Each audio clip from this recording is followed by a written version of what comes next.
예, 여러분 안녕하십니까? 중국 기업과 경영에 의해 제6주차 제2교시 강의를 진행을 하고 있습니다. 여러분들께 지난 시간까지 중국 기업의 이해, 중국 기업으로서의 세 가지 유형이라고 볼 수 있는 중국 국유기업, 민영기업, 외자기업에 대한 이해 부분을 각각 살펴보았습니다. 그리고 중국 국유기업의 경영, 민영기업의 경영, 외자기업의 경영 살펴보고 있고, 지난 시간까지 중국 민영기업의 경영에 대해 살펴봤습니다. 오늘은 중국 외자기업의 경영에 대해 살펴보고자 합니다. 여러분들께서 지난번에 중국 제가 3주차, 4주차 이렇게 해서 올려드린 자료를 보시면 중국 국유기업으로서의 기업들, 민영기업으로서의 기업들, 중국 외자기업으로서의 기업들이 있는데, 그 중에서 중국 자동차 산업에 자동차 산업에 종사하는 기업들로서 국유기업 살펴봤고, 민영기업 살펴봤고, 국유기업 살펴봤고, 또 그 외에 또 외자기업들을 살펴봤습니다. 또 국유기업이자 외자기업의 두 부분에 다 해당이 되는 국유기업인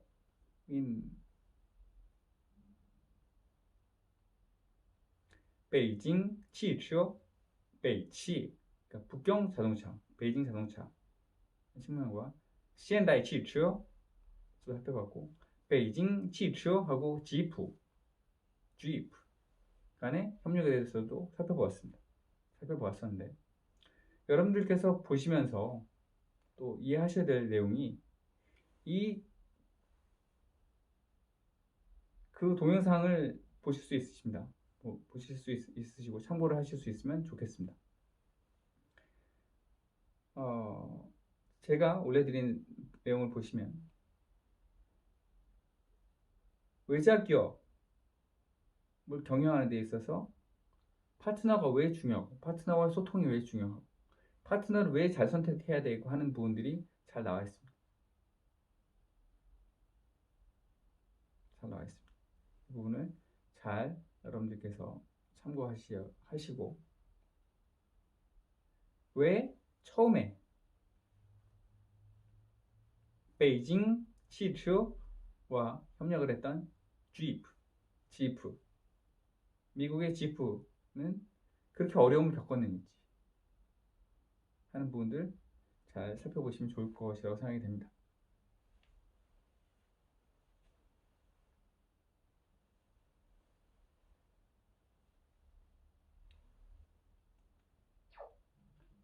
중국 외자기업의 경영이고, 외자기업 경영 사례입니다.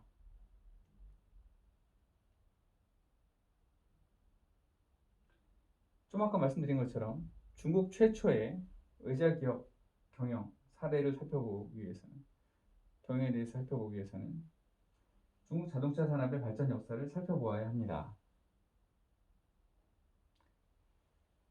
여기서 보시면 베이징 자동차 공업연합회사의 전신인 베이징 汽车制造厂은 1964년 중국 인민해방군의 수요에 따라 자체 설계한 BJ212 지프를 생산하고 있었습니다. 여러분 잘 아시겠습니다만, 제가 지난 동영상에서 보여드렸습니다. 이 당시에 중국에서 생산하고 있던 BJ212 지프는 소련에서 도입한 지프였습니다. 두 개의 지프 모양을 보셨고 똑같다는 걸 보실 수 있었습니다, 여러분. 그런데 여기에 이런 기초 하에 새로운 미국 기업과의 협력을 통한 새로운 모델을 만들려고 했었습니다. 물론 이런 새로운 외자기업, 중국과 미국 간의 합작기업인 이 외자기업이 만들려고 했던 것은 기존의 BJ212에 기초한 새로운 모델을 만들려고 하는 것이었지 미국 모델을 그대로 도입하고자 하는 것은 아니었습니다. 그러나 이것은 첫째 사례였고 양측 간의 소통이 지극히 어려웠기 때문에 많은 문제를 발생을 시켰습니다.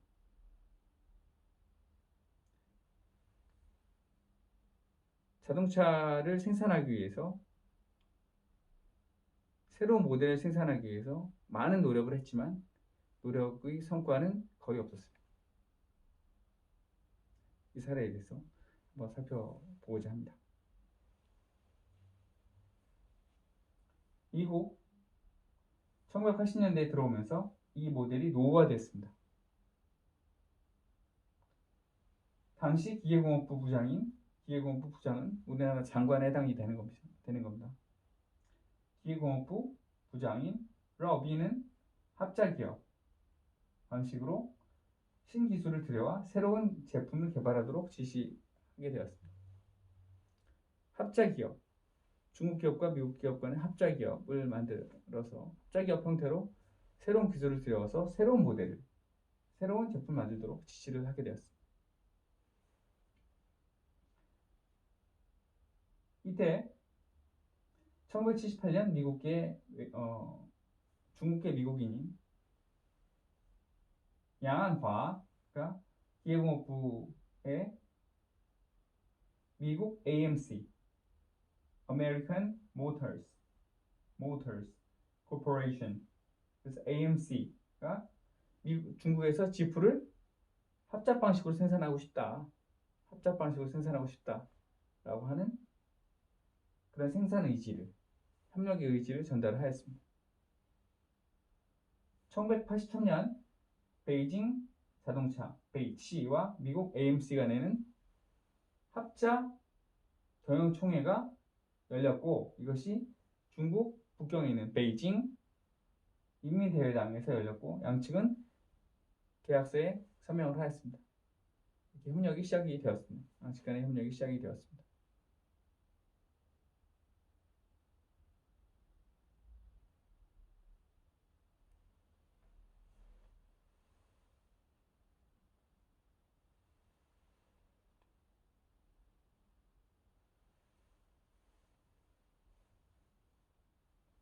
양측이 서명한 계약서에 따라서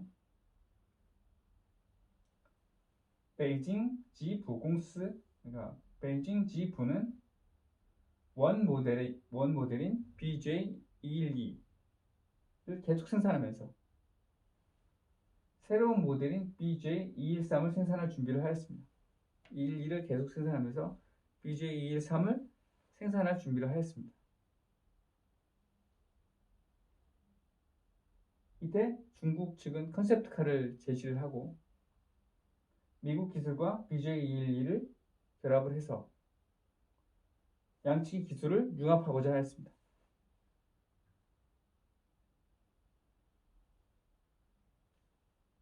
하지만 그때 동영상에서 살펴보신 것처럼 BJ212와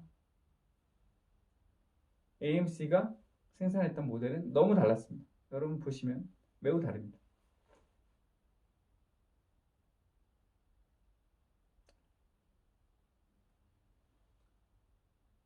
중국 측과 소통하고 협력하는 것이 지극히 어려웠습니다. 당시 미국 측에게는 너무 어려웠고 또한 당시 중국은 마오쩌둥이 선호했던 야전 지프 모델을 고집을 했습니다.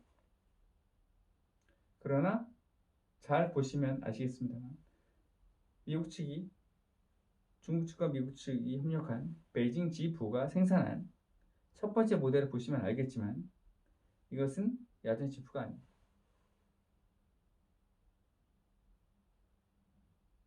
이렇게 어려움이 있었습니다. 지프 모델을 고집을 했습니다. 미국 측은 수년간 아무런 소득이 없었습니다. 수년간 아무런 소득이 없었습니다. 시간은 돈인데 아무런 소득이 없었습니다. 결국 중국 측이 지속적으로 주장하는 모델을 채택하지 않고 미국 모델인 체로키, 이거를 제노지 체로키라고 합니다. 모델을 선택하게 되었습니다. 당시 미국 측은 연구 개발에 투자하는 것보다는 미국 본사의 부품을 수출하기를 원하였습니다. 미국 측은 연구 개발을 해서 새로운 모델을 만드는 것보다는 미국 본사의 부품을 수출하기를 원하였습니다. 당시 체로키 한 대의 부품을 수출하는 것은 자동차 한 대를 수출하는 것과 맞먹는 금액이었습니다. 같은 수준의 금액이었습니다.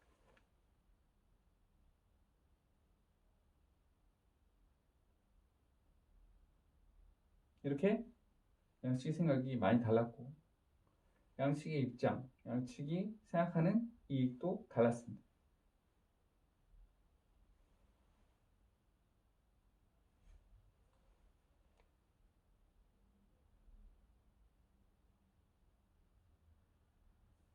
(1984년 10월) 베이징 지부는 긴급 이사회를 수집을 하였습니다. 이사회에서 긴급 이사회를 수집을 하였습니다. 그 전후로 중국 측 이사들 간에 2세대 부품 BJ213 2세대 제품을 어떻게 개발할 것인가에 대한 경론이 벌어졌습니다. 여러분들도 이해할 수 있겠죠.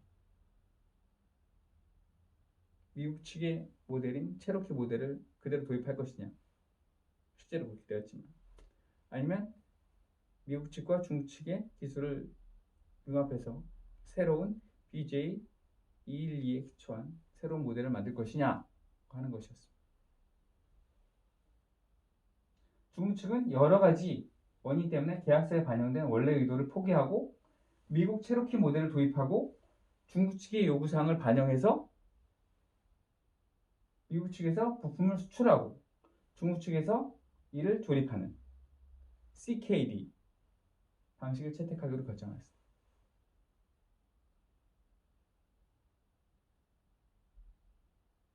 다시 말씀드리면 경론이 벌어졌고 중국 측에서는 결국 기존에 중국인민대회당에서 체결한 그런 계약서의 원래 의도를 포기하고 미국에서 체로키 자동차를 그 부품 형태로 해서 수출하고 그것을 중국에서 조립하는 CKD 방식, Complete Knockdown 방식을 채택하기로 결정했습니다. 완전히 부품만 들여와서 새로 조립을 하는 겁니다. 이에 따라 미국 측은 CKD 방식을 완성차 수출과 거의 동일하게 보았습니다. 아까도 보시면 아시겠습니다만 완성차 수출과 거의 동일한 수준이었습니다.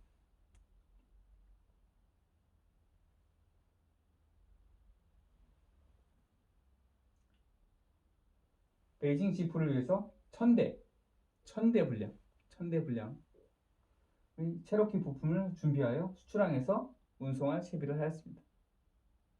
하지만 중국은 외환 거래를 통제하였습니다. 지금도 외환 거래를 통제하지 않지만 지금도 많은 통제가 있지만 현재 체제를 잘 유지하고 중국에서 사회주의 국가니까 정치 체제는 사회주의니까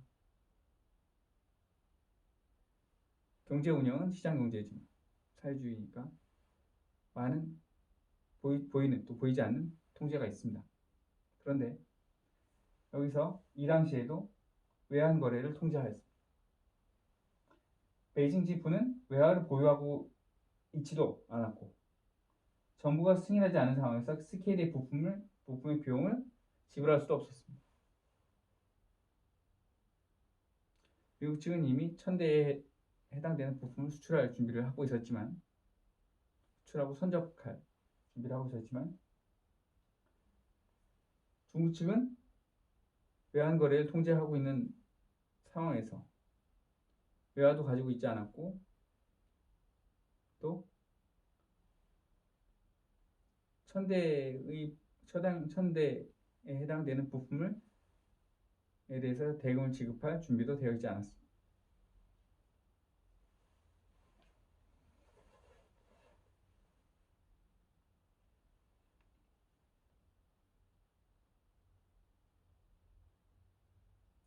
1985년 11월 AMC는 단독 기자회견을 열었습니다. 아까는 몇 년이었죠? 1984년 10월이었고 지금은 1985년 11월이었습니다. 단독 기자회견을 통해서 자금 투입, 기술 이전, 인력 자원, 인적 자원 교육을 모두 중지할 것이다. 네, 모두 중지할 것이다. 미국 측 전문가에 대한 본사 철수 조치를 할 것이다 라고 밝혔습니다. 미국 측은 이렇게 밝혔습니다.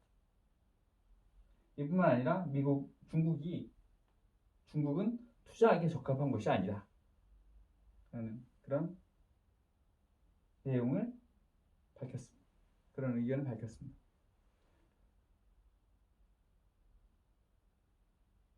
이런 상황이 일어나자 서구에서는 중국의 첫 번째 합작 투자 기업인데요.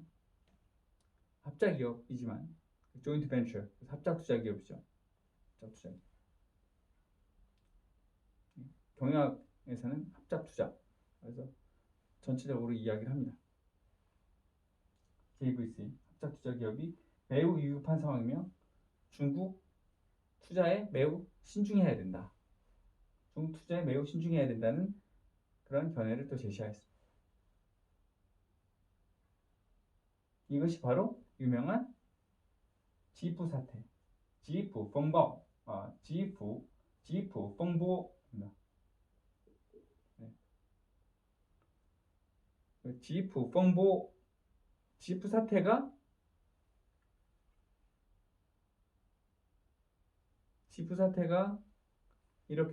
이런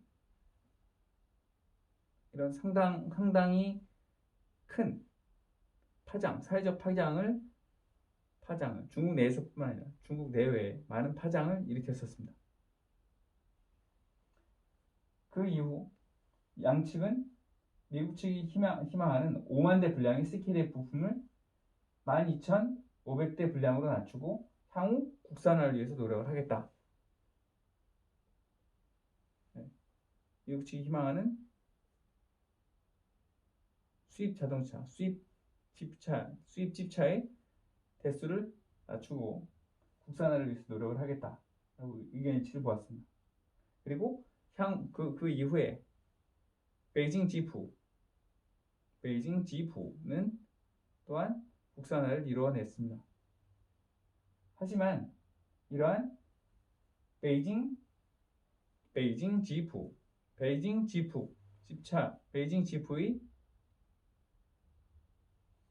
경영을 둘러싼 미국 측과 중국 측 간의 경영 방식, 소통 방식, 협력 방식 차이와 어려움들은 우리에게 많은 것들을 알려줍니다.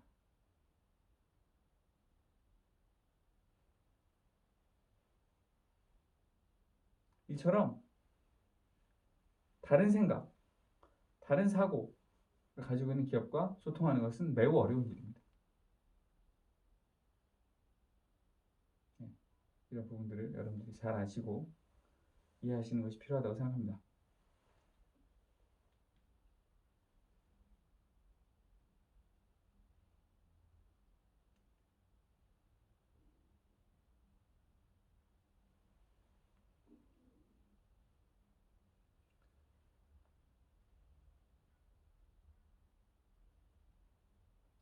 (1997년) 이마트는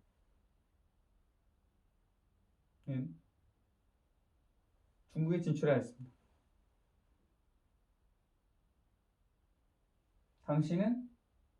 당시에는 이마트가 한국을 대표하는 유통업체이기 때문에 한국에서 성공한 모델과 노하우를 통해서 중국에서 성공해서 1,000개의 점포를 만든다 하는 것이 목표였고 매우 야심찬 목표를 보여주었습니다. 하지만 중국에 대한 이해 부족, 중국 전문가의 부족, 한국적인 노하우와 운영 방식에 대한 집착, 또 현지 유통업체와의 네트워크 구축 실패 등의 요인으로 결국 20년 후 중국 시장에서 철수하게 되었습니다. 중국에 대한 이해 부족, 중국 전문가 부족, 항구적인 노하우와 경영 방식에 대한 집착, 중국 현지 유통업체와의 네트워크 부족, 이런 문제들 때문에 결국은 철수라고 돌아왔습니다. 약간의 차이가 있습니다만 롯데마트 역시 비슷한 상황을 겪게 되었습니다. 너무나 뼈저리고 너무나 아픈 사례라고 생각합니다.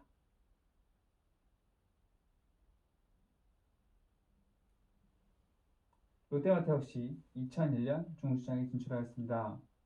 롯데마트를 포함한 롯데그룹은 마트, 백화점, 놀이공원 등 분야에서 의욕적으로 중국 사업을 시작을 하였습니다. 하지만 이마트 등 경쟁업체와의 경쟁심, 충분한 준비가 안 된 상태에서의 중국 현지 진출, 초기 및 중반에 현지화 전략 부족.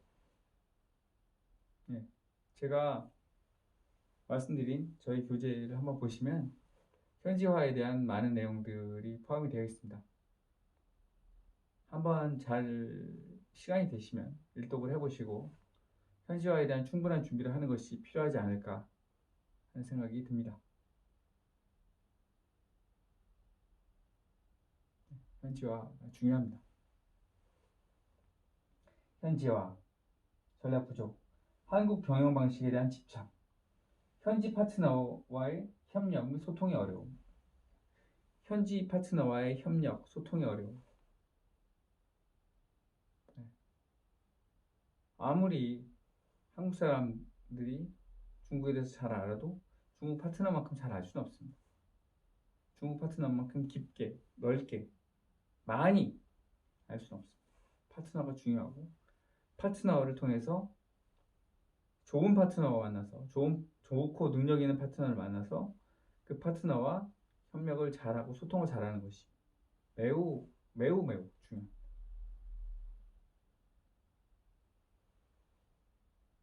그 이후 사드 사태로 인한 직접적인 영향을 받아서 결국 중국 점포를 모두 매각하고 철수하게 되었습니다. 얼마나 가슴 아픈 그런 일입니까? 얼마나 고통스러운 일이겠습니까? 여기 나온 것처럼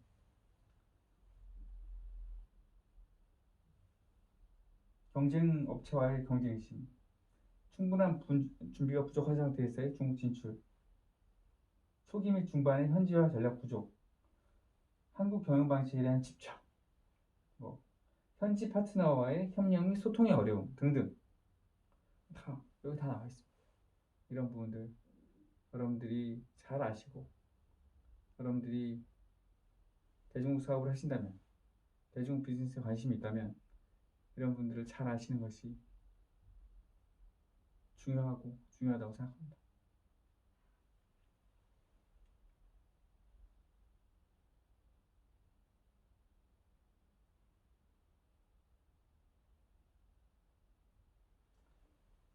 중국 외자기업 경영에 의해 나와 있습니다. 물론 대기업인 삼성전자가 시안에 세운 삼성반도체, 현대자동차가 베이징에 세운 베이징 현대자동차는 물론 한국계 중국 투자 기업들이 중국에서 사업적인 성공을 거두고 있습니다. 또 더욱 큰 성과를 얻기 위해서 노력을 하고 있습니다.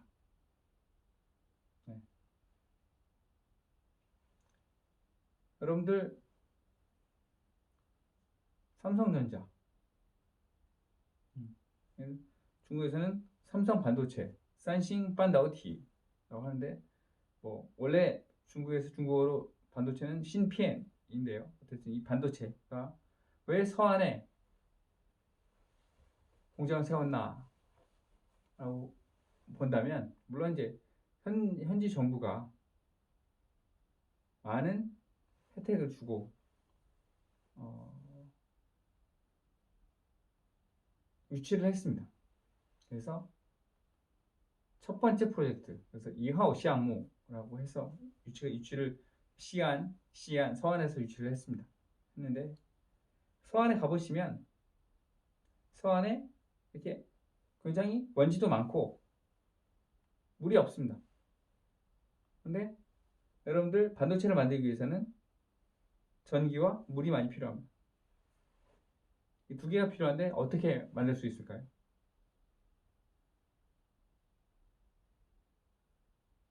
물이 없어 보이는데요. 바로 지하수가 굉장히 풍부해서 물을 충분히 쓸 수 있다고 합니다. 그런 원인, 그런 부분을 충분히 파악을 하고 했고요.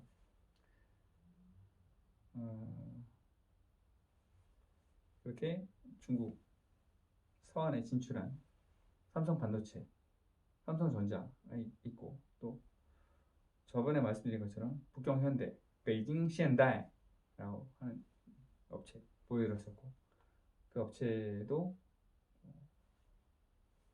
훌륭한 협력을 통해서 중국 업체와의 훌륭한 협력을 통해서 많은 성과를 보여주고 있습니다. 특히 중국에 가서 보시면 중국 베이징 북경에 가보시면 북경의 택시들이 대부분 다 베이징 현대, 베이징 시엔다이, 베이징 현대자동차에서 생산한 택시를 타고 있습니다. 그리고 현지 택시 운전사들도 이 택시가 굉장히 품질이 좋다, 내구성이 좋다, 그렇게 표현을 하고 있습니다.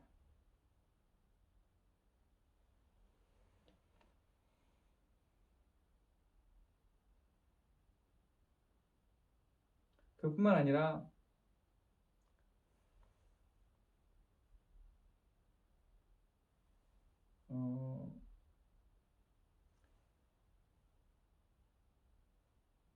중국 즉 베이징汽车와 시엔다이 汽车, 북경 자동차, 베이징 자동차와 현대 자동차가 50대 50 지분을 각각 가지고 있습니다. 그러면서 중국 기업은 50대 50% 지분을 가지고 있기 때문에 각각 50% 지분을 가지고 있는 중국과 한국과 중국 측은 각각 팀장,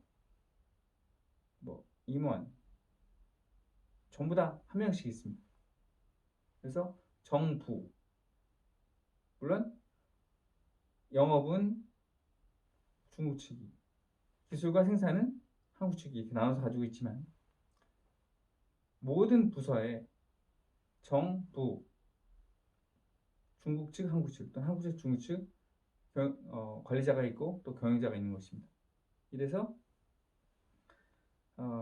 양측이 똑같이 지분을 가지고 도장도 다 받아야 돼요. 또는 서명을 다 받아야 되기 때문에 어떻게 보면 굉장히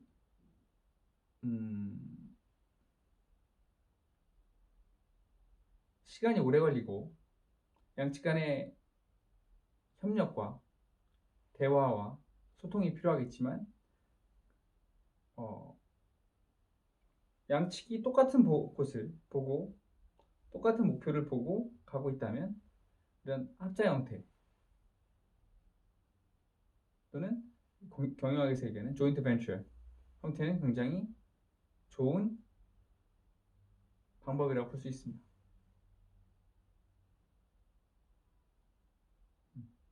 다만 향후에는 자동차 산업, 자동차 완성차 제조업을 중국 측과 한국 측 또는 중국 측과 외국 측이 50대 50% 지분이 아니라 그 외국 기업이 직접 중국 기업의 지분 없이 완성차 제조 판매업을 할 수 있도록 그렇게 될 수도 있고 될 수도 있다고 그렇게 알려져 있습니다만 아직은 상황을 좀 더 두고 봐야 할 것 같습니다. 제가 여기서 말씀드리는 중요한 것은 양측 간의 소통, 양측이 가지고 있는 장점들을 중국 측이 가지고 있는 장점을 한국 측이 가지고 있는 장점을 중국 측이 서로 보완할 수 있는지 하는 것입니다. 소통할 수 있는지 하는 것입니다.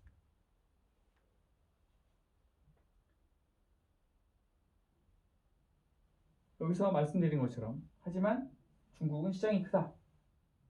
중국인 한 명이 하나씩만 사면 얼마나 큰 금액이 되겠느냐? 또 얼마나 큰 돈을 벌 것이냐? 라고 하는 안이한 생각을 하시면 안 돼요.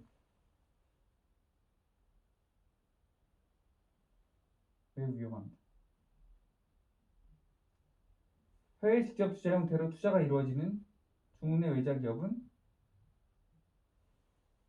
중국 내 외자 기업은 피투자 기업의 경영에 참여하기 위해서 투자가 이루어지는 것이기 때문에 자본, 경영 능력, 기술, 상표 등의 생산 요소를 통합적으로 또 유기적으로 해외 현지에 이전하는 활동입니다. 좀 복잡하지만 다시 말씀드리면 자본이나 경영 능력이나 기술이나 상표나 이런 것들 다 통합해서 현지에 이전이 이루어지는 것입니다. 기업의 수출입니다.